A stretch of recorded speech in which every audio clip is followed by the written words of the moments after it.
تفتیش سے پتہ چلا ہے مسٹر کارل کہ اس رات 6 بجے کا شو 8:45 پر نہیں بلکہ ٹھیک 8:55 پر ختم ہوا تھا، جس کا مطلب یہ ہوا کہ سینما گھر سے روانہ ہونے والی بس نے تمہیں ایم اسٹریٹ کے بس سٹاپ پر 9:30 بجے نہیں بلکہ پونے 10 بجے اتارا ہوگا، اور تم گھر میں 10 بجنے میں 5 منٹ باقی ہونے پر داخل ہوئے ہوگے۔ جیسا کہ مسز میکنل نے تصدیق کی ہے، اب تم اس معمے کو سلجھا سکتے ہو۔ ایک لمحے کے لیے بھی کارل نے گھبراہٹ کا اظہار نہ کیا، وہ جس انداز میں کھڑا تھا اسی طرح کھڑا رہا۔ نہیں، اس نے جواب دیا۔ کنڈر مین چند ثانیوں تک خاموشی سے اس کی طرف دیکھتا رہا، پھر اس نے ایک لمبی سانس لے کر وہ ٹیپ ریکارڈر بند کر دیا جو اس کے کوٹ کے کالر میں چھپا ہوا تھا۔ اس نے لمحے بھر کے لیے نظریں جھکا لیں، پھر نظریں اٹھائیں اور کارل کی آنکھوں میں آنکھیں ڈال کر کہا، مسٹر کارل۔ اس کا لہجہ فہم سے بوجھل تھا۔ ایک سنگین جرم کا ارتکاب کیا گیا ہے اور شک کی نظر تم پر بھی ہے۔ دوسرے ذرائع سے میں نے معلوم کر لیا ہے کہ مسٹر بیرکے نے تمہیں گالیاں دی تھیں، اور صاف ظاہر ہے کہ اس کے متعلق تم نے جھوٹ کہا ہے کہ مسٹر بیرکے کی موت جس رات ہوئی ہے اس رات تم کہاں تھے۔ اب اکثر ایسا ہوتا ہے، اور کیوں نہ ہو، آخر ہم انسان ہیں، کہ شادی شدہ آدمی کہتا ہے کہ وہ وہاں تھا جہاں وہ دراصل نہیں ہوتا۔ تم نے اس بات پر غور کیا کہ میں نے تخلیے میں گفتگو کرنے کا انتظام کیا ہے، دوسروں سے دور، تمہاری بیوی سے دور۔ میں اب تمہاری باتیں ریکارڈ نہیں کر رہا، ٹیپ ریکارڈر میں نے بند کر دیا ہے۔ تم مجھ پر بھروسہ کر سکتے ہو۔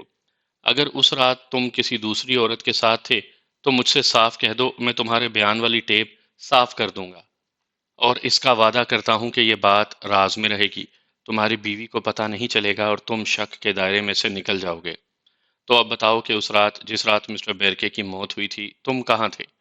لمحہ بھر کے لیے کارل کی آنکھوں میں چمک آ کر بجھ گئی۔ سینما گھر میں، وہ بولا۔ کنڈر مین نے اسے گھور کر دیکھا، وہ خاموش تھا اور کارل کے اس اصرار سے غیر متاثر۔ وہ گہرے گہرے سانس لے رہا تھا اور سیکنڈ پر سیکنڈ گزرتے جا رہے تھے۔ آپ مجھے گرفتار کرنے والے ہیں؟ کارل نے پوچھا۔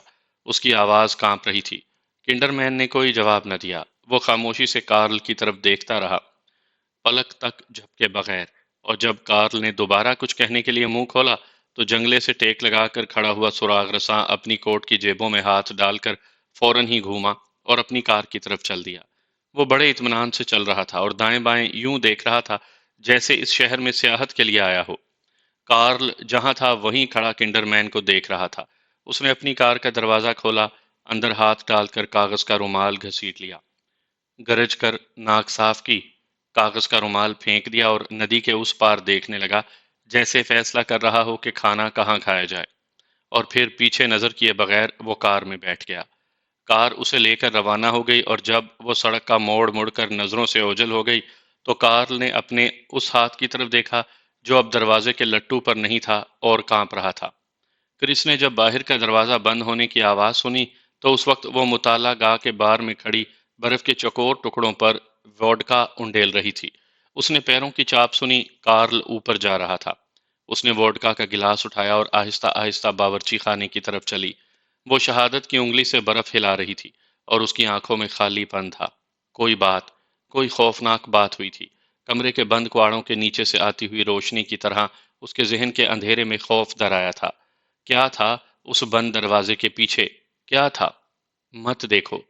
وہ باورچی خانے میں پہنچی، میز کے سامنے بیٹھ گئی اور گلاس ہونٹوں سے لگا کر چسکیاں لینے لگی۔ مجھے شک ہے کہ اسے کسی زبردست قوت کے آدمی نے مارا ہے۔ کرس نے سحر اور جادو کی کتاب کی طرف دیکھا۔ کوئی چیز، کوئی بات، قدموں کی چاپ، شارون ریگان کی خوابگاہ سے واپس آ رہی تھی۔ وہ باورچی خانے میں آ گئی، ٹائپ رائٹر کے سامنے بیٹھ گئی، وہ رولر میں نیا کاغذ چڑھا رہی تھی۔ کوئی چیز، توبہ! لرزہ خیز شارون ٹائپ رائٹر کی کنجیوں پر انگلیاں رکھ کر بڑبڑائی۔ کوئی جواب نہیں۔ کمرے کی فضا میں بے چینی کے دھارے رواں تھے۔ کرس خالی الذہن چسکیاں لے رہی تھی۔ شارون نے اس خاموشی کو توڑنے کی کوشش کرتے ہوئے کہا، یہاں ایم اسٹریٹ اور وسکونسن میں ہپیوں کی ٹولیاں ہی ٹولیاں ہیں۔ یہ سب کے سب بے دین، لا مذہب اور ساحر وغیرہ ہیں۔ پولیس انہیں دوزخ کے کتے کہتی ہے۔ وہ خاموش ہو گئی جیسے کرس کے تبصرے کی منتظر ہو، پھر بولی، کہیں ایسا تو نہیں کہ بیرکے؟ خدا کے لیے شارون، یہ ذکر اب ختم کر دو۔ کرس ایک دم سے چیخ اٹھی، مجھے ریگان کی فکر ہے اور تم ہو کہ… اس نے آنکھیں بند کر لیں، کتاب دبوچ لی۔ شارون ٹائپ رائٹر کی طرف متوجہ ہو گئی۔ دیوانہ وار چند الفاظ ٹائپ کیے اور پھر ایک دم سے کرسی ڈھکیل کر اٹھی اور باورچی خانے سے نکل گئی۔ میں گھومنے جا رہی ہوں، اس نے برفیلے لہجے میں کہا۔ ایم اسٹریٹ سے دور رہنا۔ کرس نے کتاب پر سے نظریں ہٹائے بغیر اسے ہدایت کی۔ اچھا، اور این اسٹریٹ کی طرف بھی مت جانا۔ کرس نے باہر کا دروازہ کھلنے اور بند ہونے کی آواز سنی۔ اس نے ایک ٹھنڈی سانس لی، دل میں تعصب کی کسک محسوس کی، لیکن شارون پر یوں پھٹ پڑنے سے اعصاب کا تناؤ کچھ کم ہو گیا تھا، لیکن پوری طرح سے نہیں۔ ذہن کے اندھیرے میں خوف کی وہ روشنی موجود تھی، دھندلی سی۔ ختم کر دو اسے۔ کریس ایک لمبا سانس لے کر کتاب کی طرف متوجہ ہو گئی، اپنا صفحہ تلاش کر لیا، بے چین ہو گئی اور دیوانہ وار صفحے الٹ الٹ کر ریگان کی بیماری کی علامتیں تلاش کرنے لگی۔ آسیب کا سایہ، شیطان کا حلول، 8 سالہ لڑکی کا واقعہ، غیر معمولی، چار چار آدمیوں کے تھامے رکھنے کے باوجود۔ ایک صفحہ الٹا تو کرس کی نظریں اس پر جم گئیں، وہ خود منجمد ہو گئی۔ پیروں کی چاپ، ولی سبزی ترکاری لے کر آ رہی تھی۔ ولی، ولی، کرس کی آواز کھوکھلی تھی۔ ہاں مادام۔ ولی نے سودا سلف کی تھیلیاں میز پر رکھ دیں۔ یہ کتاب مطالعہ گاہ میں تم نے رکھی تھی؟ کرس نے سحر اور جادو کی کتاب اوپر اٹھائی۔ ولی نے کتاب کی طرف دیکھا، اسبات میں سر ہلایا اور تھیلیوں میں سے چیزیں نکالنے لگی۔ ولی، یہ کتاب کہاں ملی تھی تمہیں؟ اوپر، خواب گاہ میں سے۔ کون سی خواب گاہ میں سے؟ مس ریگان کی، ان کے پلنگ کے نیچے پڑی ملی تھی جب میں کمرے کی صفائی کر رہی تھی۔ کب ملی تھی؟ کرس کی نظریں بدستور اسی ایک صفحے پر جمی ہوئی تھی۔ جب سب ہسپتال چلے گئے تھے اور تب میں نے مس ریگان کا کمرہ ویکیوم سے صاف کیا تھا۔ سچ کہہ رہی ہو؟ غلطی تو نہیں ہو رہی؟ نہیں مادام، مجھے اچھی طرح سے یاد ہے۔ کرس بت بن گئی۔ وہ پلک نہ جھپک رہی تھی، وہ سانس تک نہیں لے رہی تھی۔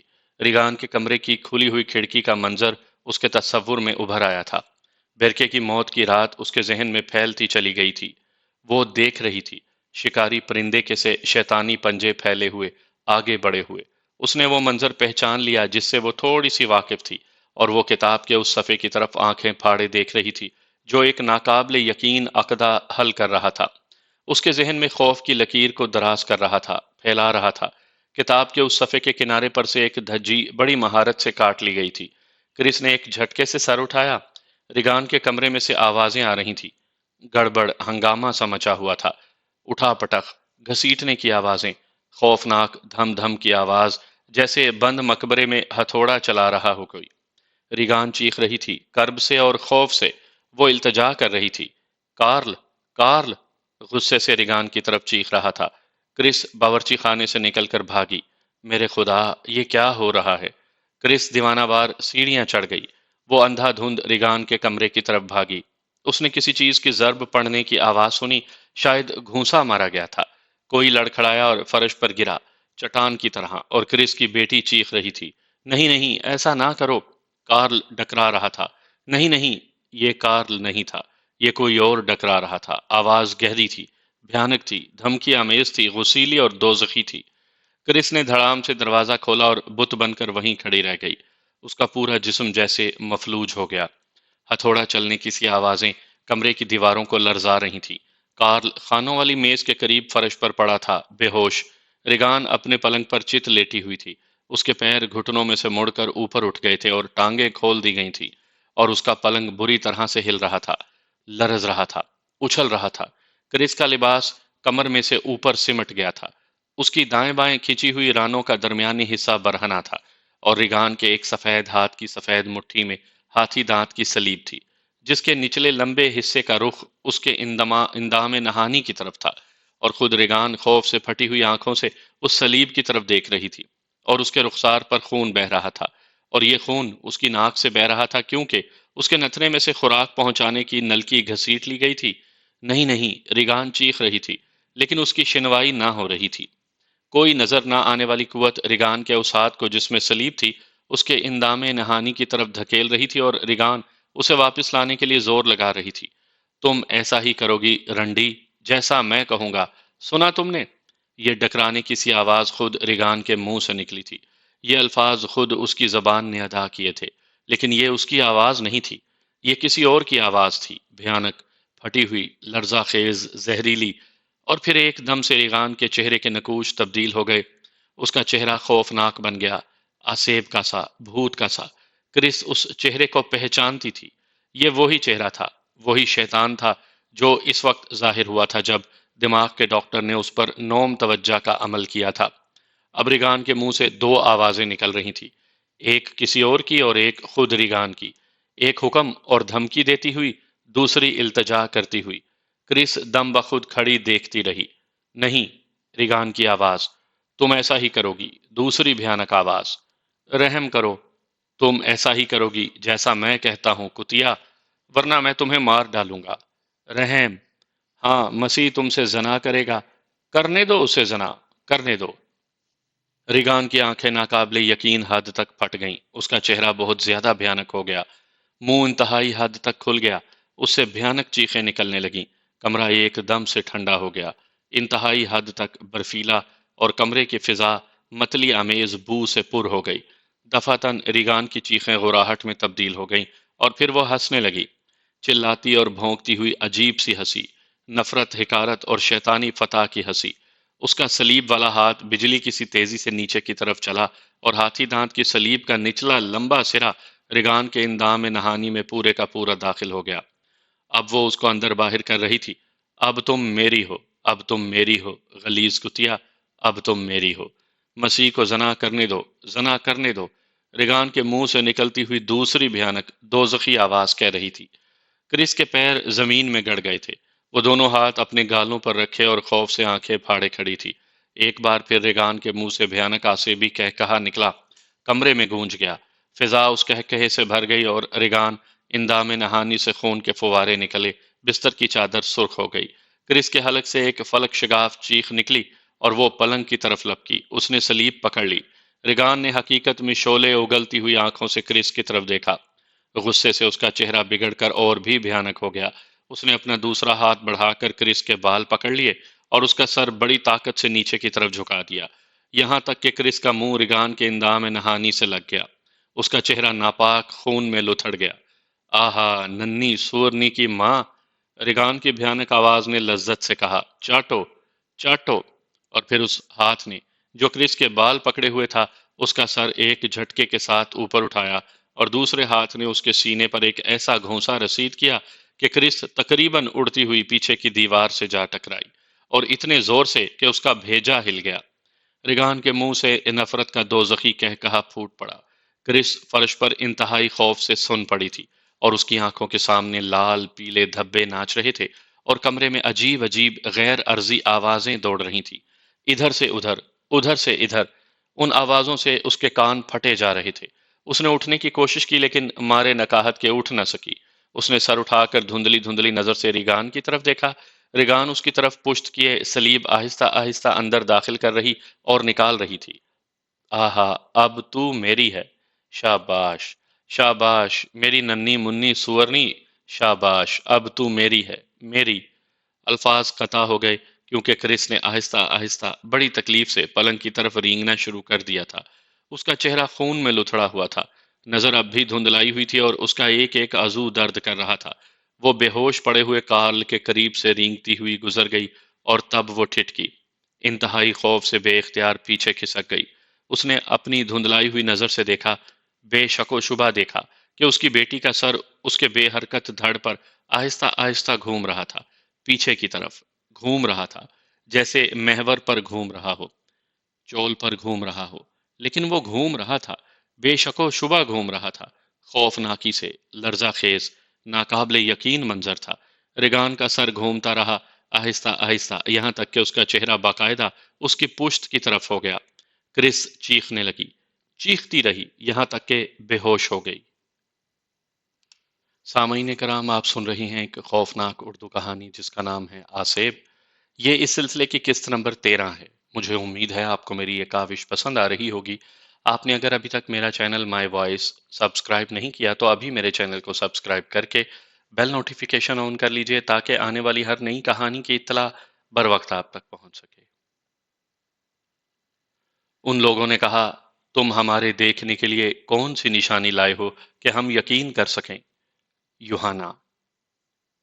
ویٹنام بریگیڈ کے ایک کمانڈر نے ایک دفعہ اپنی یونٹ کے سامنے کہا کہ اگر انہوں نے 10,000 آدمی قتل کیے تو انہیں انعام دیا جائے گا، اور انعام یہ تھا کہ خود کرنل کی رہائش گاہ میں ایک ہفتے کے لیے عیش آرام اور عیاشی۔ پرچہ نیوز ویک سن 1949۔ تم یقین نہیں کرتے حالانکہ تم نے اپنی آنکھوں سے دیکھ لیا۔ یوہانا۔ وہ کی پل پر کی فٹ پاتھ پر دونوں ہاتھ دیوار پر ٹیکے کھڑی تھی۔ وہ بے چین تھی۔ وہ انتظار کر رہی تھی۔ پل پر ٹریفک کا تانتا لگا ہوا تھا۔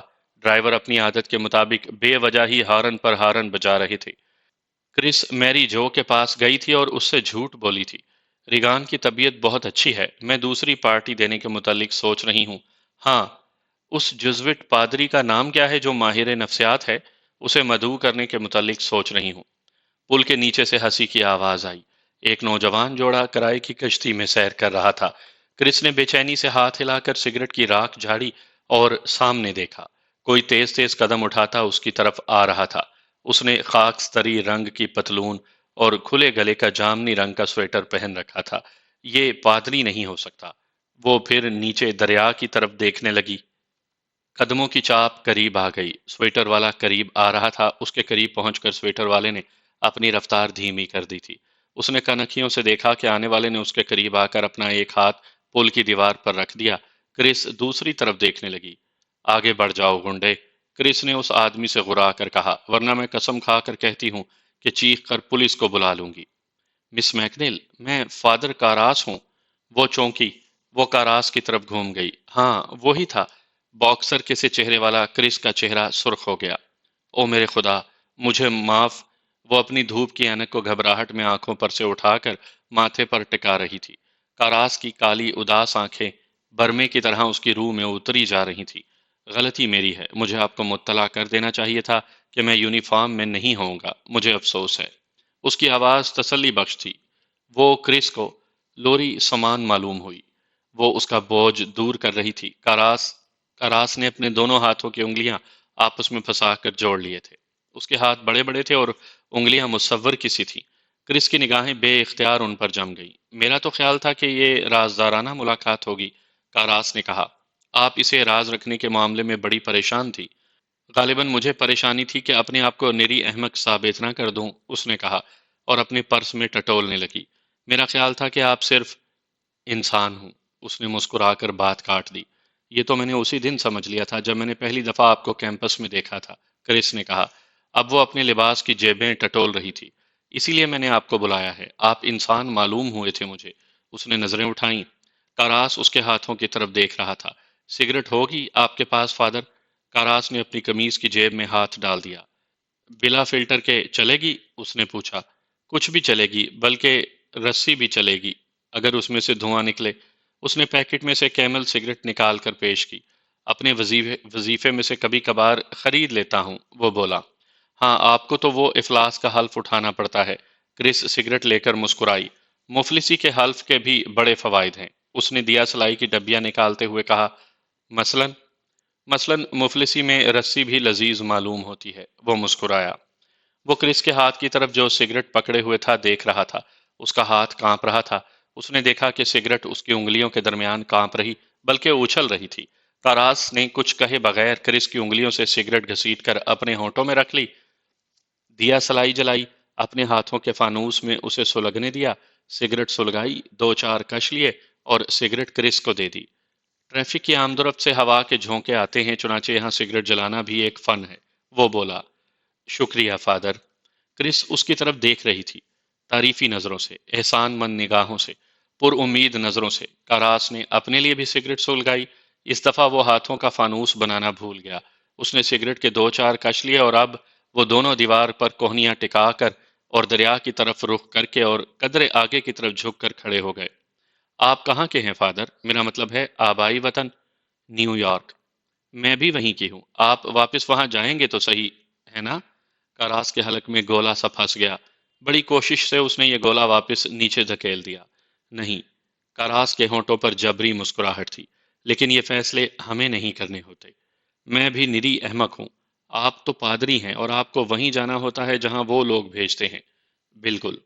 آپ جیسا آدمی پادری کیوں بن گیا؟ اس نے پوچھا۔ کاراس یہ معلوم کرنے کے لیے بے چین تھا کہ وہ کون سا اہم اور فوری مسئلہ تھا جس کے لیے کرس نے فون کر کے اسے بلایا تھا۔ اسے احساس تھا کہ کرس مسئلہ بیان کرنے کے لیے راستہ تلاش کر رہی ہے، لیکن کس طرف؟ کاراس کو صبر سے کام لینا تھا، وہ کہے گی، ضرور کہے گی۔ نہیں، معاملہ اس کے برعکس ہے، کاراس نے نرمی سے کہا۔ جماعت؟ کون؟ جماعت مسیح، اس کی تخفیف ہے، جزوٹ۔ او، اس جماعت نے مجھے میڈیکل اسکول میں بھیجا اور پھر نفسیات میں بھی تعلیم دلوائی۔ کہاں؟ ہارورڈ ہائپنس بیلے ویو۔ دفعتاً کاراس کو احساس ہوا کہ وہ کرس کو مرعوب کرنا چاہتا تھا۔ کیوں؟ اور اس سوال کا جواب اسے فوراً مل گیا۔ اسے وہ گندی بستی یاد آ گئی جہاں اس کا لڑکپن گزرا تھا۔ یہ تو اچھا ہے، کرس بولی۔ ہم ذہنی افلاس کا حلف نہیں لیتے۔ کرس نے اس کی بے قراری محسوس کر لی۔ بات یہ ہے فادر کہ میں آپ سے واقف نہیں، اور اس نے سگریٹ کا ایک طویل کش لیا اور پھر اس کی گردن دیوار پر دبا دی۔ آپ فادر ڈائر کے دوست ہیں نا؟ جی ہاں۔ گہرے؟ بہت گہرے۔ پارٹی کا ذکر کیا تھا انہوں نے آپ سے؟ جو آپ کے گھر میں تھی؟ ہاں، کیا تھا۔ اس نے کہا تھا آپ انسان معلوم ہوتی ہیں، ہر طرف سے۔ وہ اس کی بات سمجھ نہ سکی یا اس کی طرف دھیان نہ دیا۔ انہوں نے میری بیٹی کے متعلق کچھ کہا تھا؟ نہیں، یہ تو مجھے ابھی معلوم ہوا کہ آپ کی ایک بیٹی بھی ہے۔ 12 سال کی عمر ہے اس کی۔ فادر ڈائر نے اس کا ذکر کیا ہی نہیں؟ نہیں۔ یہ بھی نہیں بتایا کہ پارٹی میں اس نے کیا کیا تھا؟ بالکل بھی نہیں۔ یہ پادری لوگ تو سختی سے اپنا منہ بند رکھتے ہیں، ہے نا؟ اس کا انحصار کاہے پر ہے؟ خود پادری پر۔ کاراس کے دماغ میں خطرے کی گھنٹی بجنے لگی۔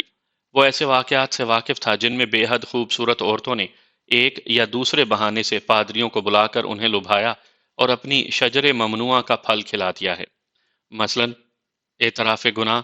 لوگ اعتراف گناہ کرتے ہیں، آپ کو اس کے متعلق کسی سے کچھ کہنے کی اجازت نہیں۔ یہ سچ ہے؟ کرس نے پوچھا۔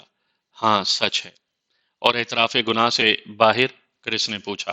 میرا مطلب ہے اگر کوئی… اس کے ہاتھ کانپ رہے تھے۔ مجھے ذرا تجسس ہے۔ نہیں، میں معلوم کرنا چاہتی ہوں۔ فرض کیجئے کہ ایک آدمی مجرم ہے، قتل کیا ہے یا کوئی اور جرم کیا ہے، اور وہ آپ کے پاس آتا ہے مدد کے لیے، تو کیا آپ اسے پولیس کے حوالے کر دیں گے؟ نہیں، بلکہ میں اسے اس بات پر رضامند کر لوں گا کہ وہ خود ہی اپنے آپ کو پولیس کے سپرد کر دے۔ اور آسیب نکالنے کے سلسلے میں آپ کیا کرتے ہیں؟ جی، میرا مطلب ہے اگر کسی پر آسیب آتا ہے یا اس کے جسم میں شیطان وغیرہ حلول کر گیا ہے تو اسے نکالنے کے لیے آپ کیا کریں گے؟ اس کے لیے پہلے تو ہمیں اس شخص کو ٹائم مشین میں بٹھا کر اسے ماضی میں 16ویں صدی میں واپس بھیج دینا پڑے گا۔ کرس گڑبڑا گئی۔ کیا مطلب ہے آپ کا؟ یعنی میں سمجھی نہیں۔ اب ایسا ہوتا نہیں مسز میکنل۔ کب سے؟ جب سے ہم نے دماغی امراض معلوم کر لیے ہیں، مثلا خواب خرامی، دوہری شخصیت وغیرہ کسی باتیں یا امراض جو میں نے ہارورڈ یونیورسٹی میں سیکھا ہے۔ آپ مذاق کر رہے ہیں فادر؟ کرس کی آواز بے کسی اور مجبوری سے اور مایوسی اور الجھن سے کانپ رہی تھی، اور کاراس کو اپنی اس تلخ کلامی پر افسوس ہو رہا تھا۔ آخر یہ تلخی آئی کہاں سے؟ یہ بات اس نے کیوں کہی؟ جیسے وہ خود بخود اس کی زبان پر آ گئی ہو۔